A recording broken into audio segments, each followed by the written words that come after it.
Welcome to this presentation about the effect of pavement type and characteristics on rolling resistance of heavy-duty trucks from a road management perspective. First of all, let me introduce myself. My name is William Levesque, and I graduated with a bachelor's degree in mechanical engineering since May 2021 at Laval University, which is in Quebec City, Canada. So I'm currently doing a research project with the Quebec Ministry of Transportation. The main question of this research project is to understand the effect of pavement types, which is cement, concrete, and asphalt concrete, on truck fuel consumption. In the context of this project, we study relatively small quantities of truck fuel consumption when we look at an individual truck.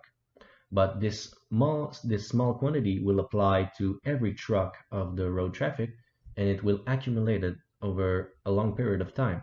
So at the end, it is possible that different pavement types would have a huge difference in greenhouse gas emission when we look at the big picture. An important aspect to understand is that cement concrete, well, technically has a better fuel consumption regarding truck, but it is also more polluting and expensive to produce. So cement concrete is not systematically a better option from an environmental point of view. So for this reason, in the context of this project, we focus on highways with important road traffic. So the final objective of this project is to be able to do simulation of road network management scenarios in terms of greenhouse gas emissions.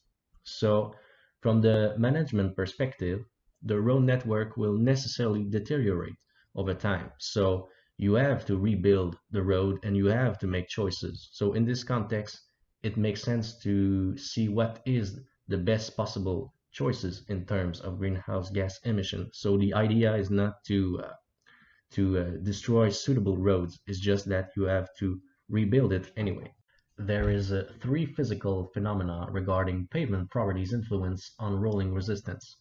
The first two of them are related to the surface properties of the pavement. So you can see road roughness as the unevenness of the road or the reason why vehicles in general have suspensions. So when the suspension move, there is a motion in the damper, and its job is to dissipate energy. So this energy dissipation has to be compensated by additional mechanical energy provided by the engine. So the more rough the road is, the more energy is dissipated. So in North America, we use the International Roughness Index, which is a metric provided to us by the Quebec Ministry of Transportation with geo-reference data. So to give you an idea of the importance of road roughness, an increase of 2 meter per kilometer of the International Roughness Index, which is a significant but realistic value for a highway, it could cause an excess fuel consumption between 1.4% and 3.2%. So the difference between these two values is that they come from two different studies. So there is no consensus in the literature about the importance of this effect.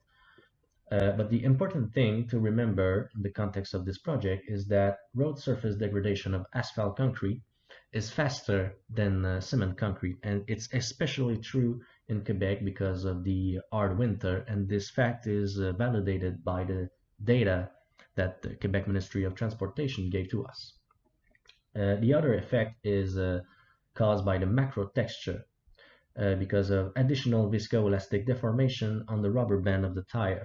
So this effect is not well understood in the literature because it is very hard to isolate this effect.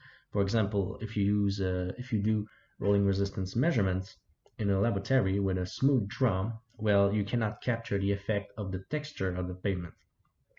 But to give you an idea, again, an increase of the MPD of 1 millimeter, MPD it's one of the possible ways to quantify macro texture. Well, this increase could cause an excess fuel consumption around 1.6%. So, and all these values of excess fuel consumption were measured with an empirical approach in the literature. The last important phenomenon for this research project is what we call the structure-induced rolling resistance, or the SRR. and it is caused by the viscoelastic behavior of the pavement structure. So you can see it in two different ways depending on your reference frame. You can look at a certain volume of the pavement and trace the hysteretic loop of the stress-strain history and quantify the dissipated energy that way. Or you can be in a mobile reference frame and look at the perpetual uphill slope perceived by truck tires. This phenomenon happens because the pavement has not enough time to regain its original shape because of its viscoelastic behavior. So we believe it is the main differentiator between cement concrete and asphalt concrete pavements. We make this hypothesis because that's exactly what the literature tells us, and it makes sense because cement concrete are much more stiffer and the vertical deflection is therefore much more smaller. So we will use this phenomenon as a first simulation that I will present to you in the next slides, and it will help us define the order of magnitude that we can expect regarding the difference in truck fuel consumption with these two types of pavements. An important thing to understand is that the SRR is negligible for cars because cars are not heavy enough. So that's one of the reasons why in the context of this project we focus on trucks. And also the SRR is strongly dependent on pavement temperature. Like for example, for a 30 Celsius degree pavement temperature, the SRR of asphalt concrete pavement could be about 3.4% of the total rolling resistance. And this value would be negligible if the same pavement is made of cement concrete, and this value will definitely not be the same during winter when the temperature can easily go under 0 Celsius degrees. So we have to take into account the specific weather conditions here we have in Quebec. So let's look in more detail at what the literature tells us about the SRR. So usually the SRR is calculated with finite element models. So basically it simulates a moving load on a block of viscoelastic pavement. So what we did is we compared the results of the different authors in the literature. It was not a trivial task since the relevant parameters chosen by each of these authors were very different. So they simulated very different pavement structure, different loads. They expressed their final results in different ways. So what we did is we used scaling relationship from a mechanistic model that can theoretically calculate the SRR of a moving load. So we used these scaling relationship to normalize the final results for fixed parameters.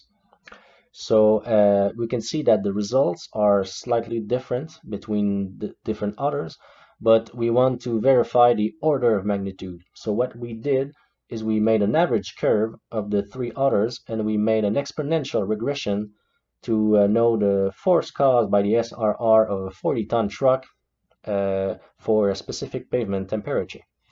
And you can also see that there is two red points on the graph. So these 2 points are actually real experimental measurements of the SRR. So very recently in Denmark in 2021, the SRR was measured experimentally for the first time. So the experimental measurements were made at two different temperatures. So we have 2 points, and what we see is the mean of the measurements. So we don't know all the relevant parameters for the experimental data, so we cannot do a straight comparison with the theoretical models, but it can help us validate the order of magnitude of our data we have so far.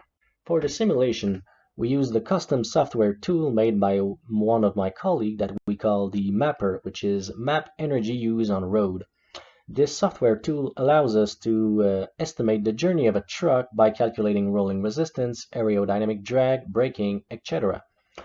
So we decided to simulate two different truck masses, 38 tons and 50 tons. And each of those trucks travel every week during 1 year at the same day and the same hour on the journey you can see on the picture. So it's an important aspect of the simulation because we used a weather database to know all the relevant parameters to estimate the pavement temperature based on an empirical model available in the literature.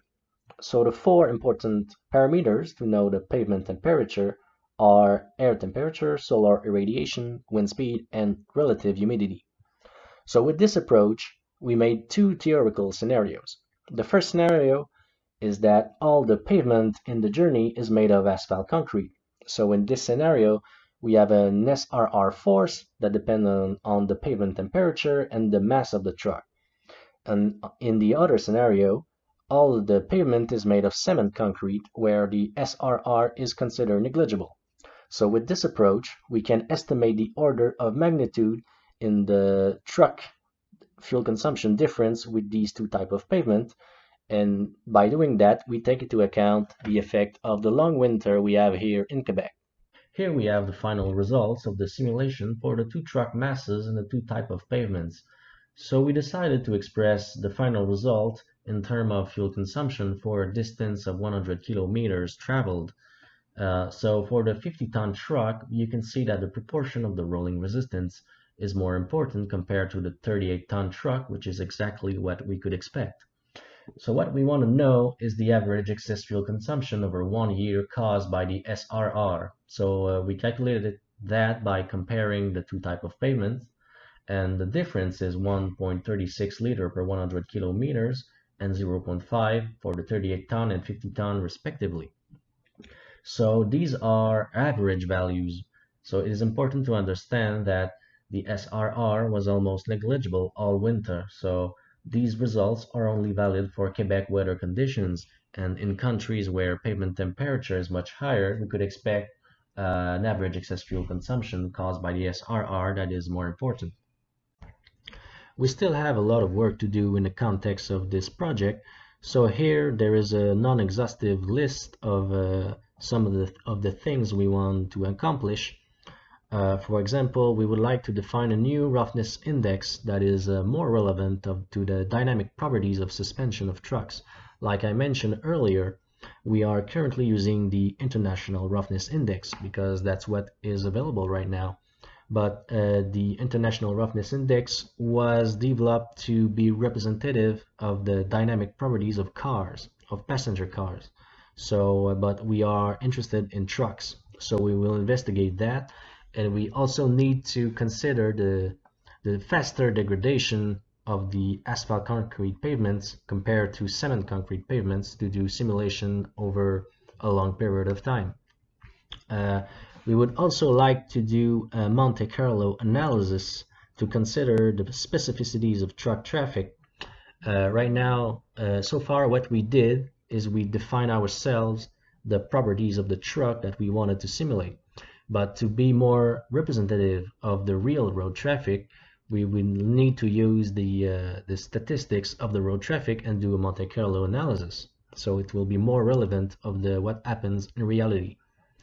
And another important aspect of this project is the experimental aspect. We are currently working on the development of instrumentation to measure the rolling resistance force and the damper motion on a real semi-trailer suspension.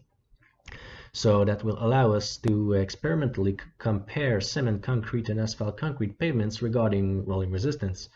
And implicitly, it will include the three relevant phenomena, because so far we only simulated the SRR, but we want to include the road roughness and also the macro texture.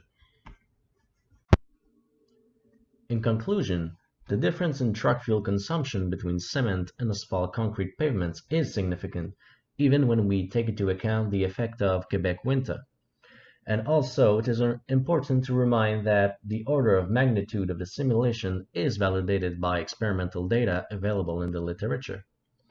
So we can conclude that it is relevant to continue the investigation by incorporating the effect of other physical phenomena, which are road roughness and macro texture, because so far we only take into account in the simulation the effect of the SRR. Indeed, we need to be as precise as possible to guide road management decisions, because that's what all this project is about. Thank you very much for your attention.